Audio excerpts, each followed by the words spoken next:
RegCast. RegCast. Welcome to RegCast, where we shine a light on banking digitization. Hello and welcome to RegCast. I'm PJ, CEO and founder of JWG. Welcome back if you're one of the couple hundred that have already listened to one of our episodes, and welcome if your first time here with RegCast. This is where we shine a light on the key pain points for the regulatory system and how regulators, regulated, and technology companies can come to grips with this decade's changes. Up to date, we have the regulatory upheaval and the digital plans and opportunities, courtesy of a case study from the UK. And we're all based here in the UK, so we have an excellent perspective. But I think as we covered in our last podcast, it's not just about the UK's regulatory system right now. Everybody's revisiting how are they overseeing financial services. ESMA is got a wholesale replacement. BaFin has had its challenges. Australia's up. The US is up. So we thought it would be great to shine a light on what are the critical decisions that UK PLC is looking at and how are those playing out almost in real time. I'm really pleased to introduce our expert panelists again. We have Rachel from senior editor at Thomson Reuters Regulatory Intelligence. Welcome. Hi.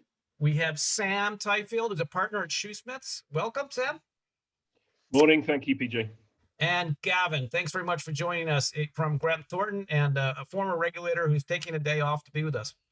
Hi, everyone. Oh, guys, if laws are like making sausages, I'm really not sure what the analogy is for making a regulatory framework.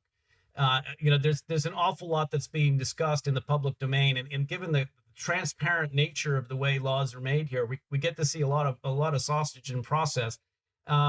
Andrew Bailey actually said in his testimony, which we'll link to the podcast, that the machine was broken. And that, as the Treasury Select Committee went through the findings of the Gloucester report and looked at a number of the underlying issues, a lot of it gets down to volume, and it gets down to the data available to be able to oversee a very complex system. And in parallel to this technical review of the future of regulatory framework that's coming up, we also have a Prime Minister's commission that's being led by Ian Duncan Smith, and Rachel's covered a lot of those articles as well, which we'll link to the podcast for viewers at home. I think the key question for me is to start with is, what does it really mean to fix this broken machine? And is this whole future of regulatory framework really going to change the rules of engagement between the firms, its customers, and the regulator?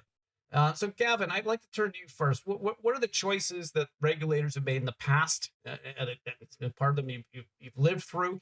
And how do you think the digital model questions are really being addressed in the near term? Okay, so I think it's probably worth going back to the FSA's objectives as a starting point. So you've got market integrity, you've got consumer protection, and you've got competition. There's lots of wording around each of those. But essentially, they're all kind of market-based. They don't directly talk about firms, but we all know that firms are the mechanism through which we experience financial services, and they're the things that tend to go wrong. So there's an automatic tension there between what do you do that's market-based and what do you do that's firm-based. There's also, I think I'd argue, and this will probably make me unpopular in some regulatory circles, that actually there's a genuine tension between the competition and the consumer protection objectives. And so what you have always is how do we distribute our resources across all the firms we have to regulate? There used to be 13,000 of those when the FSA was formed 20 odd years ago. That was doubled in 2005 when Mortgage & General Insurance regulation came in to 26,000, and it was broadly doubled again when consumer credit came in 2014. So what you have is a model that's getting bigger and bigger and bigger. The FCA, the FSA before it, by definition, needs to have a risk-based approach because you have to make choices. But the tail of smaller firms has got longer and longer, and particularly with consumer credit coming in, there's quite a lot of potential and real problems in that tail. And it's very hard to spot and deal with those problems effectively if you don't have great systems, which we know the FCA and neither did the FSA. The FCA doesn't have. That's plain from the testimony. So there's lots of tensions in there, and I think that's why the model you know, you can argue that it's broken. I think consumer credit was always likely to do this just because of the nature and profile of the firms involved. Yeah, great point. And I think we touched on this at the last podcast in terms of that swing of market oversight, especially with all the Reddit punters out there and people piling into GameStop. Sam, from your, I remember you arguing quite convincingly that the retail was actually going to be getting a lot more focus in the future. What do you think this expansion of the regulatory framework means? I think it means that we need more than one regulator. The one regulator model doesn't work, and I'm a regular and vocal critic of the FCA, but in actual fact, I don't think the system as such is, or the machine as such is broken. It's just not fit for purpose.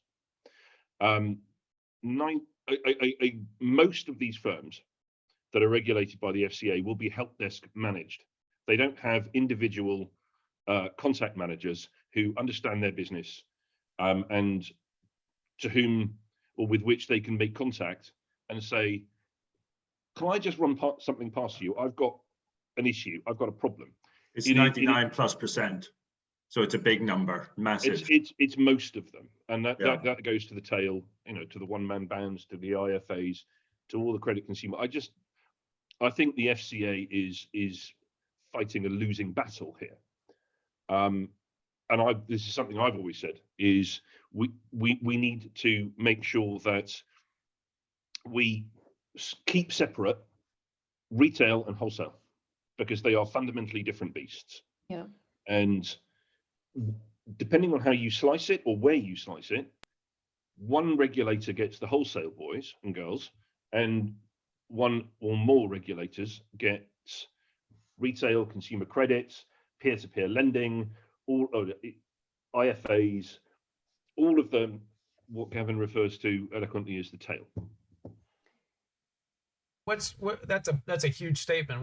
What's your view, and do you, based on all the things you've been covering in the last few years within the FCA and their change programs, does that make sense to you? Well, I having more than one regulator is something that has crossed my mind over the last couple of months. You see in the States, for example, they have loads of different regulators and they're pretty effective. So you've got the Consumer Finance Protection Bureau that covers all the kind of consumer credit, consumer financing angles, and they do a huge amount of enforcement and redress, even under the Trump administration, and I expect that to be ramped up.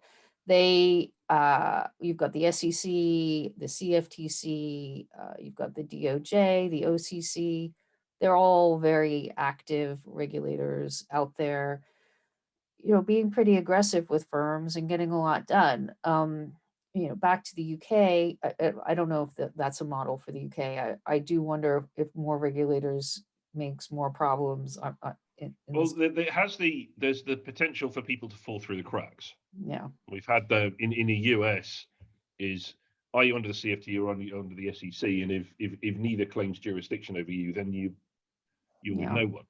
Yeah. So I'm going to add to my idea, which is that you have the regulator of the perimeter. Whereas if you don't fall squarely within one of the buckets, you have to toddle off to the perimeter regulator, who then decides what you are. Mm-hmm. And I guess one thing we haven't mentioned in the mix of this tail of firms is the crypto firms. I don't think there are a huge amount of them at the moment who are actually FCA authorized, but I think that's a real knowledge gap that's could potentially pose a problem down the line. But just in terms of whether the FCA can manage this long tail of firms or supervise this long tail of firms, they've had tools at their disposal over the years that haven't been massively effective. One was the FCA register, where there were a lot of mistakes. People would go to look at look up a firm and they couldn't find it, or the information was outdated. So that was a problem, and they redid that. I can't remember if we touched on this in the last podcast, but there's this whole process they've had about information gathering during the pandemic, sending out an email survey to firms to gauge their financial resilience. This is sort of an add-on to, or a supplement to what had been the Gabriel regulatory reporting system, to allow them to gather more real-time information. And this is something that Gavin and I have spoken about kind of off camera. And that hasn't been hugely effective. A lot of people didn't respond, including 1,500 credit firms, consumer credit firms that Gavin highlighted. And also they've had a problem implementing the Reg Data platform, which is the replacement to the Gabriel, which is, sucking in all the regulatory reports from this long tail of firms. I don't know how that's been going, but it's only halfway rolled out, is my impression. So the Gabriel system and the Reg Data system are running simultaneously at the moment. And of course, Rachel, the one of the Gloucester report recommendations was all about how to get a completely new system in, right, and to be able to get that on supervisors' desks. And I guess I wanted to turn to Gavin here, because I guess from your perspective, Gavin, I mean, that's always been a bugbear, right? Getting supervisors to be more data centric and operating in an environment where they need these controls. I mean, are we, based on what we're hearing in all these consultations and the papers being written, are we fundamentally flying blind into a post-COVID economy here? I mean, do we have the data we need to be able to manage this as a regulator? Well, I don't think it's any worse than it has been previously. So there's always been when supervisors ask firms to report, that's a snapshot in time. It gets cleaned up, sent to the regulator. So you're already looking at historical reporting. So when you want to go deeper as a regulator, you talk to the firms directly, you get real-time management information. Sometimes you ask them for specific bits, specific things you're interested in. Supervisors on the whole prefer to look at the MI the firms produce themselves, because they can have better conversations with the senior management, because the CEO and the chair and so on will recognize that data. Whereas if you present them with reporting data that's come into you, quite often it's defined differently, it looks different, they don't recognize it, and you waste time. So, I mean, we've talked about digital reg reporting and greater precision and things that are, machine readable and executable and so on. And I think that would change the whole landscape, because you'd have much more precision, you'd have much less of an apples and oranges problem, and so on and so forth. But we are a long way from that. Yeah. So what happens in a crisis is that the supervisors talk to the firms much more actively and much more frequently. I think I completely agree with that. I just wonder whether we could even make it even more useful by focusing the machine readable, I don't want to call it a tick box, but no, definitely don't call it that. It's not a tick box, but essentially, if you have to have a yes or no binary answer to something in order to produce a useful result, you don't have a free field, because a free field is interpretable. Then we should focus our attention on which firms or which groups of firms should be providing machine readable responses to regulatory surveillance, and those which need a free field. I'm going to wave the flag of wholesale versus retail again, and referring back to a conversation that we've had offline about identifying risk. Now, usually, Gavin, as you have said correctly, risk is usually identified with size. We recognise as a market that complexity, irrespective of size, is also a risk. But there are a huge number of very simple firms, or in their business model, which are small, which gathered together could provide a risk to the stability of the markets. And that is the group, that tail is the group that probably are the best candidates for a machine readable reporting type. Yeah, no, I mean, I think there is something about firms. I mean, you had this with the secondary banking crisis in the early 90s, where, firms with a particular business model who were all banks, and when there was the kind of Black Wednesday and interest rates went through the roof, et cetera, there was a whole crisis where a group of firms were all susceptible in the same way to a particular set of events that turned out to happen. So we're definitely going through something like that with the pandemic, and I think that's the root of the kind of 4,000 odd firms that the FCA has identified as being particularly at risk in terms of their solvency. And even the GameStop episode shows us that there is some connection between that tail and the firms in the fat end of the tail as well.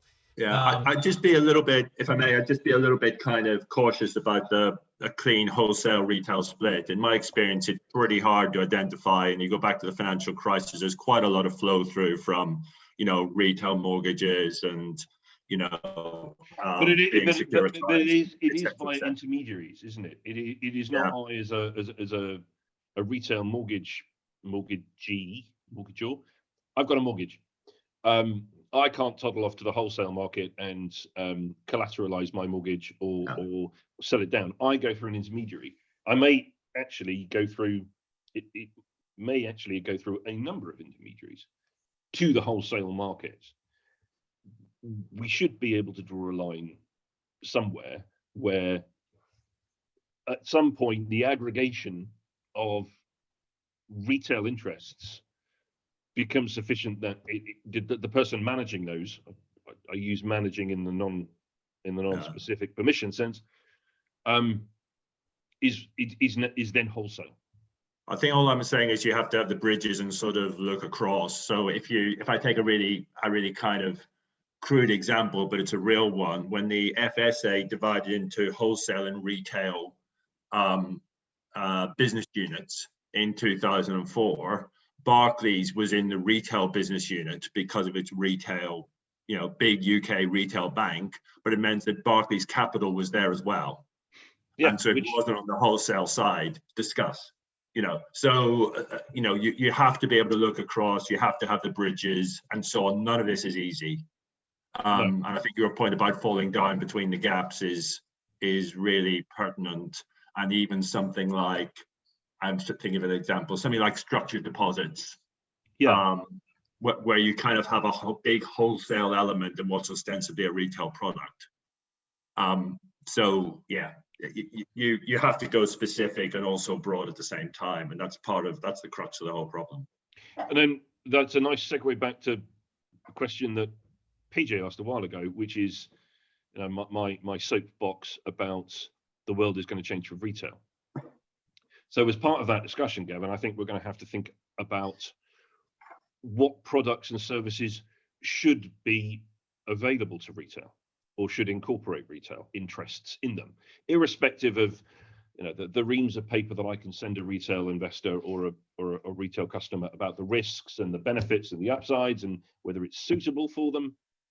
Should, and I posit the question, I don't have a view. Should retail investors be allowed to trade CFDs or fractional shares in the volumes that we saw with GameStop and the rest of them? Does that solve the problem? Well, and Rachel, let's come back to you on that, because I think this is very much a political decision, really not one for the regulators themselves. How do you see that oversight evolving, especially now that the UK has exited and has got its own framework. There's a lot of interesting questions here that I've heard you talk about at length. What's the crux of the issue, and how do we oversee the watchers of the regulatory framework itself? Well, I think that the politically, the response to GameStop hasn't had anything about hasn't involved anything regarding limiting retail investors' access to trading certain products. When it comes to CFDs and binary options, those kind of things, the approach regulators take in the EU is very much on a case-by-case basis. The French seem to be very aggressive towards that. The Germans don't like short selling as a rule. I think we might have covered that last time. The FCA is usually, and Gavin, you can correct me if I'm wrong, my impression is they're generally slower to ban certain instruments. For example, certain contracts for difference and whatnot. So the European Union European Parliament Econ Committee is having a session on the GameStop phenomenon next week, and Sven Giegold, who's one of the MEPs on Econ, has said he doesn't really think retail investors should be limited in what they're buying. He seems to think this is a market integrity problem, and I tend to agree with that view. That's what it's kind of boiling down to, with the situation in the States with the, what is he called, Roaring Kitty? I always think Hello Kitty. So it seems like there are a few instigators behind it. And when I was talking to you offline about this, I called it sort of a black swan market abuse event that nobody seemed to anticipate. It wasn't codified in any of the market abuse monitoring and surveillance systems, and which we also talked about last time. I think it's a difficult one, and as I also said offline, I think some of these people in the States will be going to jail for market manipulation. I'll stop there for now and kind of hand it off to see if anybody else has anything to say about that. I have some views. I'm fairly libertarian. Do you? I know. Shocker. Shocking. I'm a libertarian so far as allowing punters to lose their money. If they want to do it, let them knock themselves out. But I get the impression from reading that particular MEP's blog post or whatever it was. You mean Sven? Yes, that the consequences of your actions are going to be treated differently from your ability to face those consequences.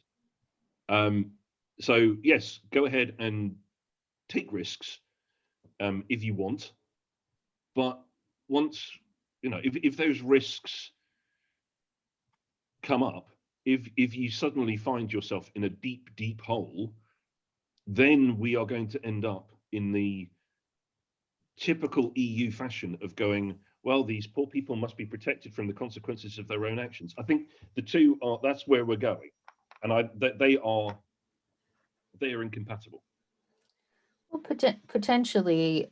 Another thing I sent out to everybody this morning was this note that I need to follow up on from the AMF, which I thought was pretty amazing, that they're now tracking every retail trade made in France and publishing a dashboard and seeking to understand some behavior,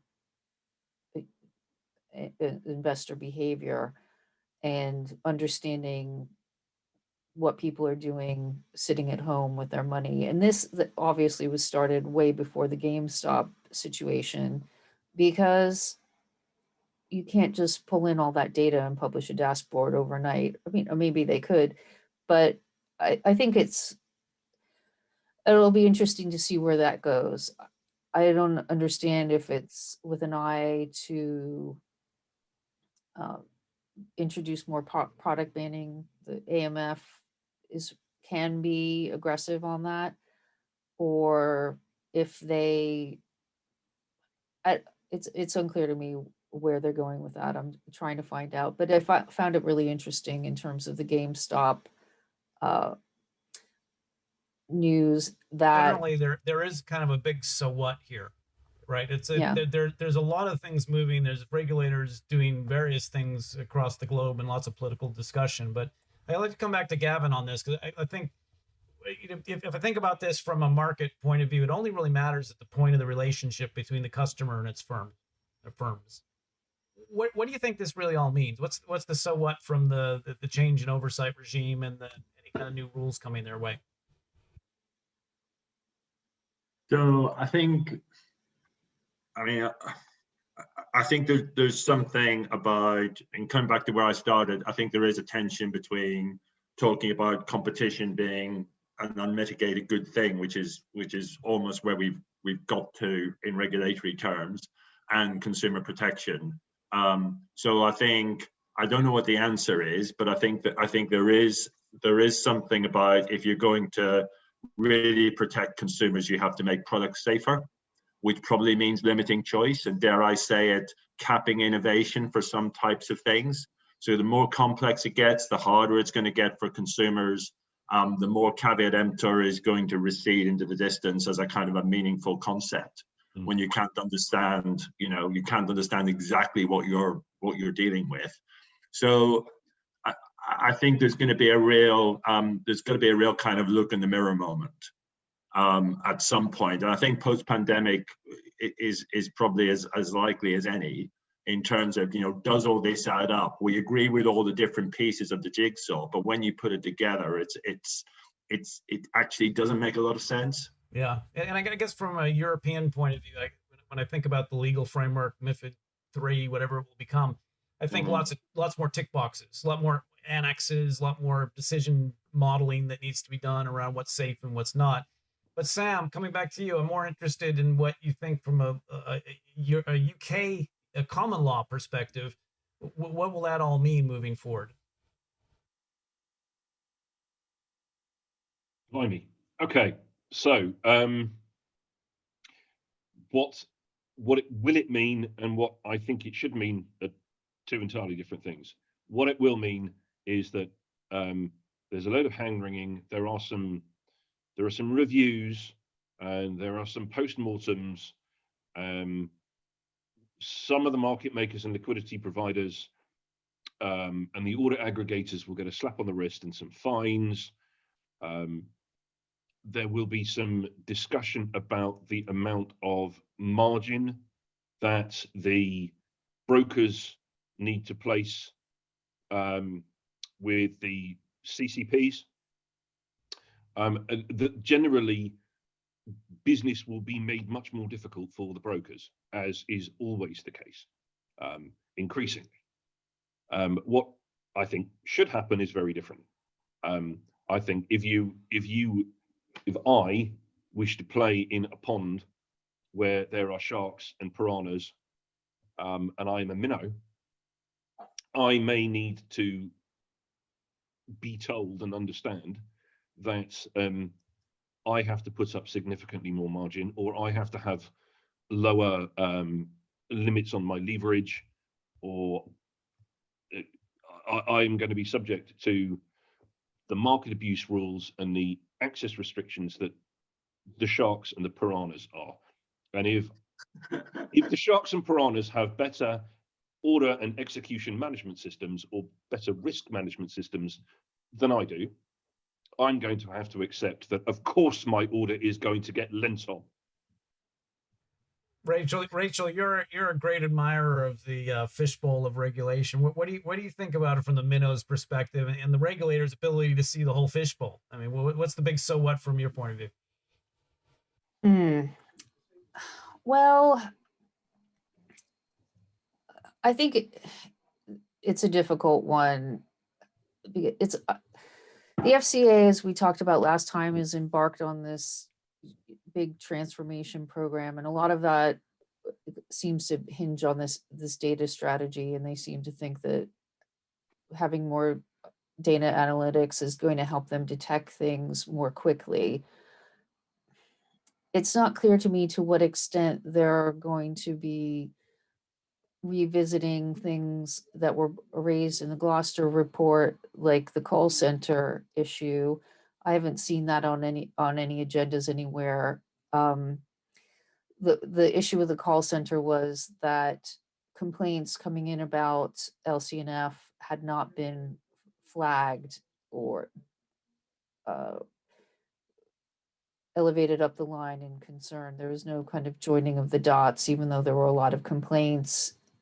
And there has been some discussion at the Treasury Select Committee with Andrew Bailey and Dame Elizabeth about red flags being raised there. I think that's a big question to be answered. What can they be doing at that point to improve management information and intelligence? They are having a new intelligence function over there. It is not a path that has never been trodden. Yeah. Back with Peter Sutcliffe and the Yorkshire Ripper. Yep. The big problem that the police faced then was that there would be a report in Nottingham and a report in Birmingham, and the two police forces would never know that the other had had a report. This is also, yeah, it was also they were with. also not very concerned about the victims, who were women and yes, sometimes prostitutes. So that was a big thing. They just kind of didn't care. Right. Well, yes. I guess the conclusion from this, guys, is that there's a lot more observation of whatever the ecosystem is that we're looking for, whether you consider it to be fish or people. But ultimately, I think that takes us to an excellent landing point. So thank you all very, very much for your review of our UK sausage making or review process, whatever we're going through now. Incredibly enlightening. I think next time, what we're going to come back to is this whole discussion of what really GameStop is going to mean then. And Rachel mentioned one of the hearings in Europe. There's also another hearing going on in the US, and Andrew Bailey even had some stuff to say about GameStop. So I think we need to circle back on that in the optic of the accountability and conduct and culture and supervision, which maybe take us a bit closer to the way the firms are looking at it. But I thank you all for listening. It's been a fantastic conversation, as ever, hard to land in half an hour. Thank you for listening, and please subscribe to RegCast. They will magically make its way to whatever audio service you use. So go ahead and sign up, and thank you all. Looking forward to catching up soon. Take care. Thank you. Thank you. You can download the podcast via Spotify, Apple, and Google.